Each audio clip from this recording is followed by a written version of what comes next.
제2과목 인간공학 및 시스템 안전공학입니다. 21번 FT도에 사용되는 다음 게이트의 명칭은 이라고 했는데요. 자, 그림에서 나타내는 게이트는 억제 게이트입니다. 억제 게이트이고, 억제 게이트는 입력 사상이 특정한 조건을 만족할 경우에 출력되는 게이트를 나타냅니다.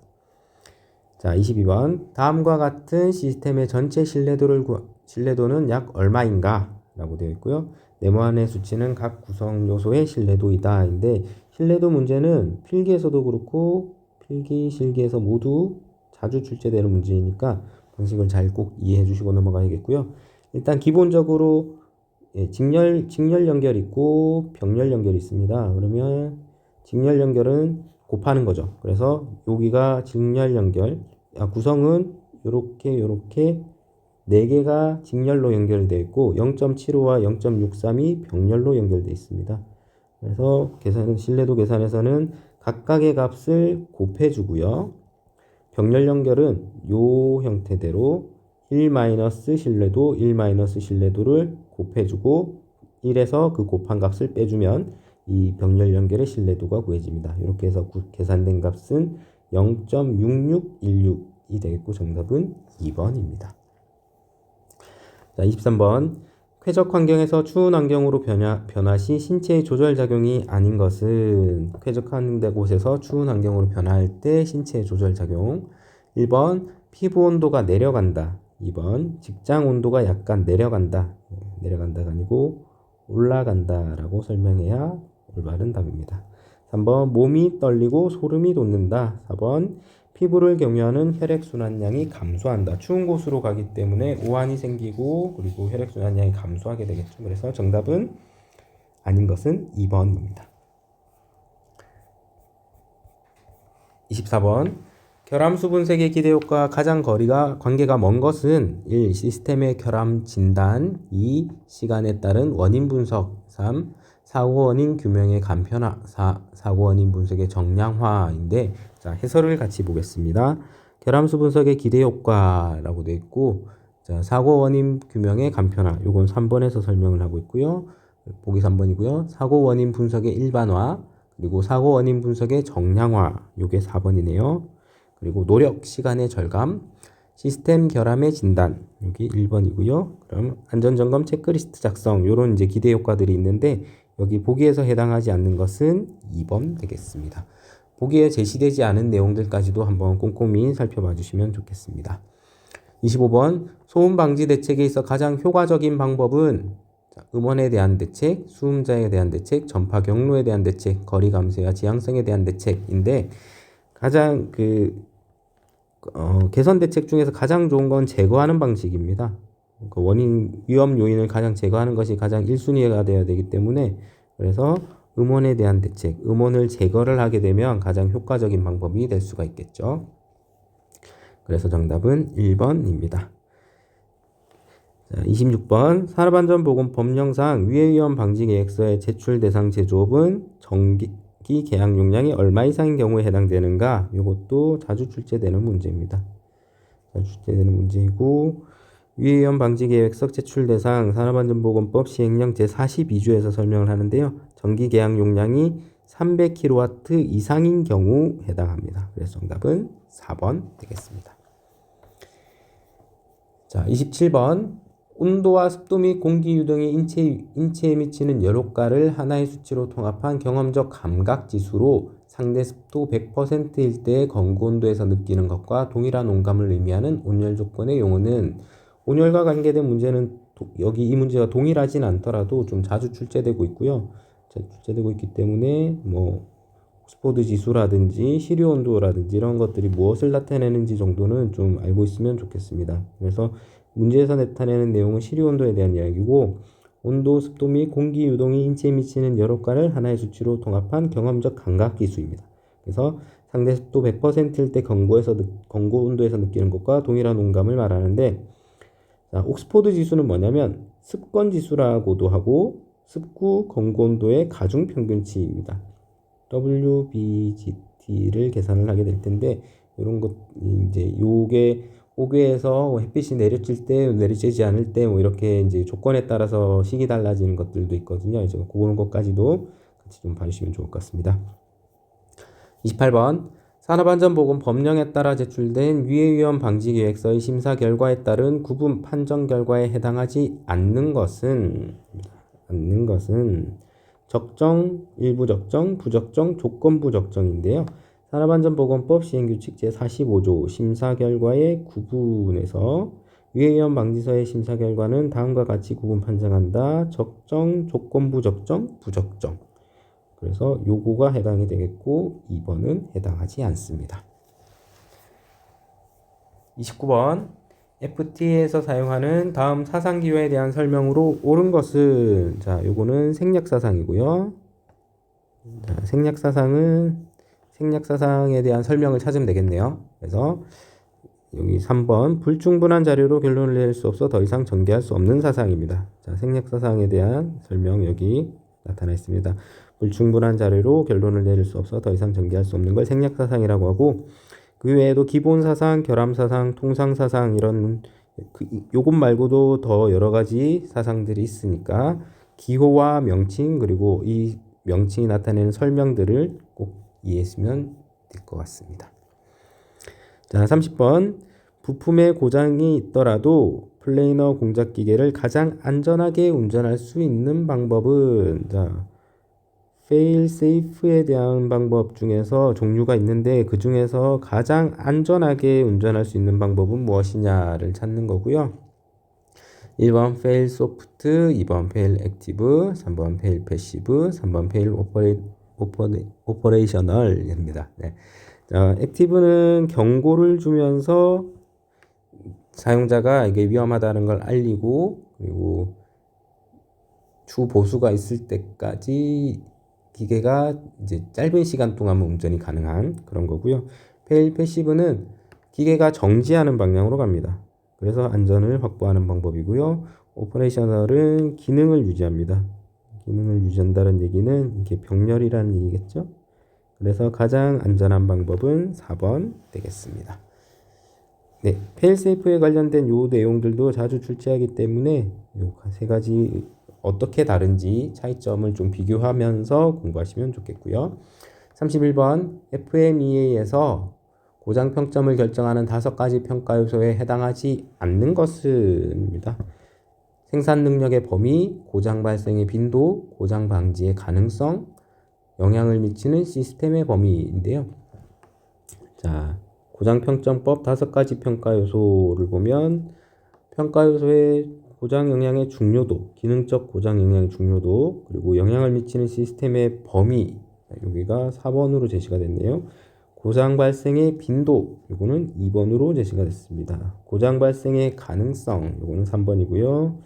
신규 설계 정도입니다. 자, 그러면 여기에 해당하지 않는 건 1번 되겠고요. 그리고 보기에서 제시되지 않은 기능적 고장 영향의 중요도, 신규 설계 정도까지도 5가지 평가 요소에 포함된다라는 걸 기억해 주시면 좋겠다. 그 말씀드립니다. 자, 32번 요 문제도 자주 출제됩니다.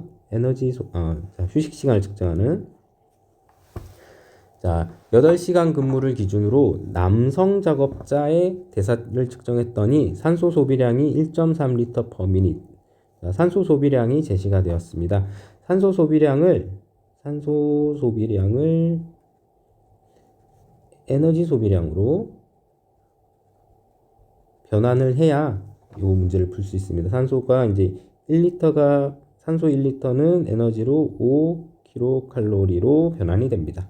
그래서 이거를 계산해 보면 산소가 1.3이었으니까 작업 시 필요한 에너지는 여기에 5를 곱하면 6.5kcal per minute 되고요. 여기가 이제 요 식에서 이의 알파벳 E 자리에 대입을 시키면 됩니다. 여기다가 대입을 시키게 되고, 원래 H가 보통 빠져 있는 형태인데 H는 이제 이게 1시간에 휴식 시간을 몇 분 가져야 되냐를 계산할 때는 H가 없는 상태에서 하는 거고, 요건 8시간이었기 때문에 그 값에다가 8을 곱해준다라고 생각하면 되겠고요. 그래서 요거는 8시간을 의미하게 되고, 요 6.5는 여기 산소 소비량에다가 5를 곱해서 구해낸 그 작업 시 필요 에너지가 되겠죠. 네. 그래서 요 남성이니까 여기가 5가 되고요. 그래서 계산을 하게 되면 정답은 3번 144분 나오게 됩니다. 3번입니다. 33번 시각장치와 비교하여 청각장치 사용에 유리한 경우는 무엇입니까? 자, 이거는 뭐 인간공학 기사에서도 그렇고 산업위생관리기사, 산업안전기사 어디에서도 진짜 자주 출제되는 문제이고 청각장치가 유리한 경우이기 때문에 그런 상황을 좀 생각하면서 문제를 풀면 쉽게 접근할 수 있을 것 같습니다.